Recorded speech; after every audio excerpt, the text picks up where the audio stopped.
Happy Monday, everybody. It's a new day, it's a new week, and it's a chance for us to pursue our passion with zeal and with zest and with all those big words that lead up to really just enjoying life. And our guest today did exactly that. They, at a very unexpected place in their lives, just decided, you know what, I'm going to pursue this thing and let's see where it leads us. And towards the end of the show, we also have a life coach. But before we dive into the show, I have to tell you how my dawa saved me the other day. Let me tell you something. Diapers are expensive. We all know that, yes. And they had a discount that was already crazy. It was almost like half price. And then when I went ahead and I inputted the code S15 and I got 15% off, I'm telling you this, diapers were half the price that you would get at any supermarket. My only frustration is that I didn't buy diapers for the rest of the year, but maybe you can. If you don't already have the app, make sure you download it on Google Play, or you can check them out on their website, www.mydawa.com. They will save you some coin. And why not? Look, it's the month of love, right? We're already spending on like gifts and all these like beautiful dinners. So if you can save a little coin here and there, My Dawa has got you. Go ahead. You're welcome. Code S15. For now, let's dive into this conversation about pursuing your passion.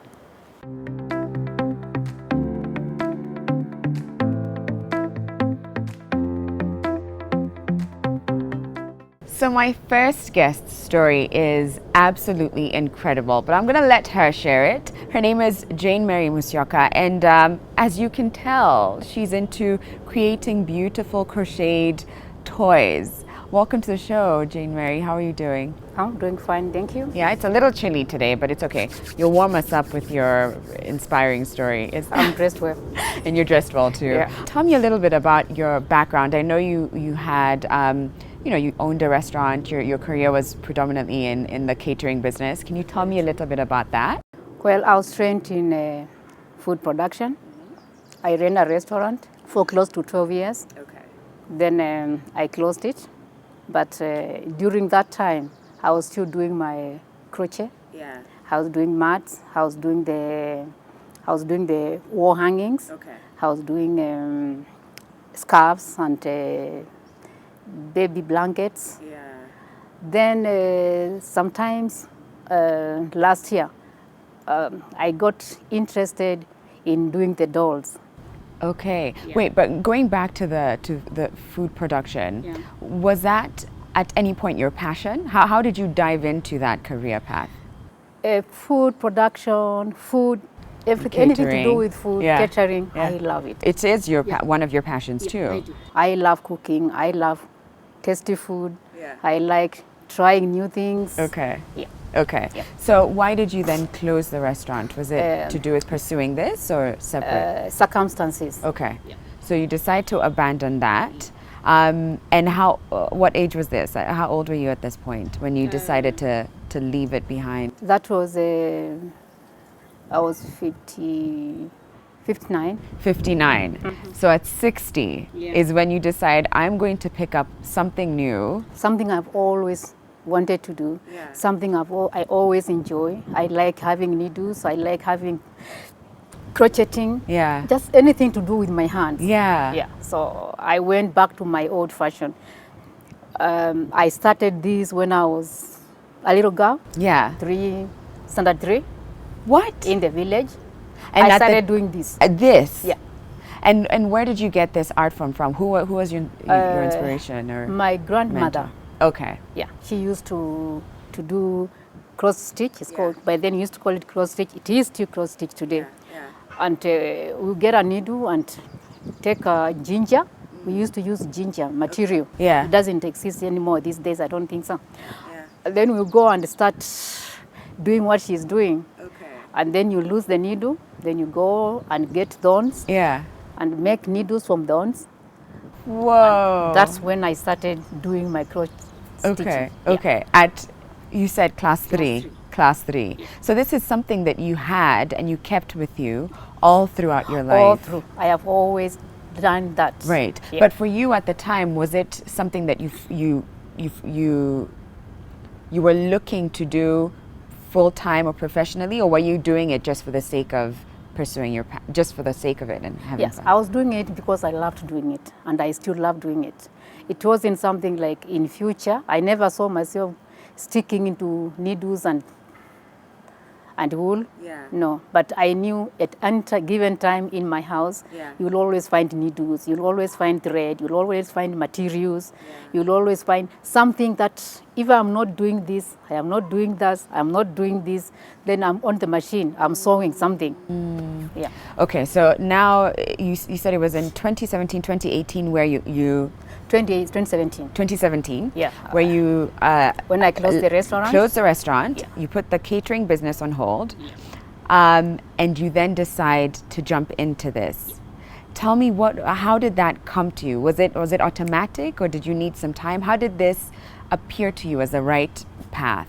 It wasn't something automatic. Okay. I was already doing it. Even when I was running the restaurant, you'll find me in the office, and I'll be doing this. I'll be doing the Crocheting, rugs. yeah. In my office. When I'm not Right. with the customers, I'm in the office. Doing this, you Doing mean? that, doing Right. this one. Yeah. Yeah. So, but then at some point you then decide to focus on it Yes, full time. when I closed the restaurant now. And that's what I want to understand, because I think for many people, they often might think that it just comes to you automatically, and maybe it does, or maybe you find yourself slowly having sold one and then sold the other, and then you think, wait a second, maybe this is what I should be doing. So that's what I want to understand. At which point did it become so clear to you that this is the path that you wanted to take? I'll tell you something. When I started doing the cross stitch, the pictures, a friend of mine came and bought them, like 4 of them. And I said, wow, I can make money out of this. But then I didn't continue. I just started making, and then I hung them on my walls. Right. Make them. Some I haven't even framed. I have them, a lot of them here. Yeah. I carried them with me. Yeah. Then I started doing the mats. Yeah. And I gave to all my friends. Okay. Not 1 meter, not this size, not the small ones, not the one for the toilets. Yeah. I did that. Then my friend told me, why don't you make this and start selling? Okay. Yeah. So I started thinking, yeah, maybe I can. So I started making, and I'll sell to my friends. And then now I came to the scarves when it was very cold. I sewed scarves. Okay. Then I sewed the blankets for the babies. I still have some. Yeah. Then I came to the dolls, and my heart went completely to the dolls. So actually, tell me about the dolls. What inspired you to transition to this? Because to me, that's what really stands out about your art form, that you're able to create friends for little people, little children. Somehow, in my bedroom, I have a lot of dolls. I collected them, I buy them. Oh! Yeah. Oh, wait a second. So my bedroom is all over. It's just dolls. No, Jaynemary, I feel like we need an invitation to your bedroom, because I'd love to see that. You'll be surprised. On the wardrobe, there is one special one where I have all of them, some with scarves. Yes. And so I collect them. For how long have you been collecting dolls? I can't tell how long. Wow. So you've been collecting dolls, and is that what inspired you then to get So into when I this? came to this one, it was like it's something I can't stop. I'll crochet from 6 up to 10 at night. I don't stop. I stop to go to the kitchen, maybe briefly cook something, and I come and sit down. The joy for me is when I start, let's say like this one. Yeah. I take this one is Lulu, he's going to school. Suppose Wait. I think he's late now going to school. He has a bag here. The name is? Lulu. Lulu. He's supposed to go to school. Lulu is the boy who's late for school. Yeah, he's late for school. It's okay. He's here with us. He had to come and explain He to said us. he's sick. Okay, he's not. It was a feeling lie. So when I start this one and I do the legs, then I come this way, and I take the needle and start joining them and mixing the color. Yeah. That is my joy. It's just, I can't wait to finish. to see Yes. Lulu come to life. Yeah. I'm And I curious, put do you have names for all the dolls? I have names here. So it really is, it's a passion project. It comes from, like your soul. It's not just you're crocheting so that you can sell to the next person. No, it's something I feel, even when I'm selling one, Yeah. I feel like somebody is going for me. I'm giving out this one.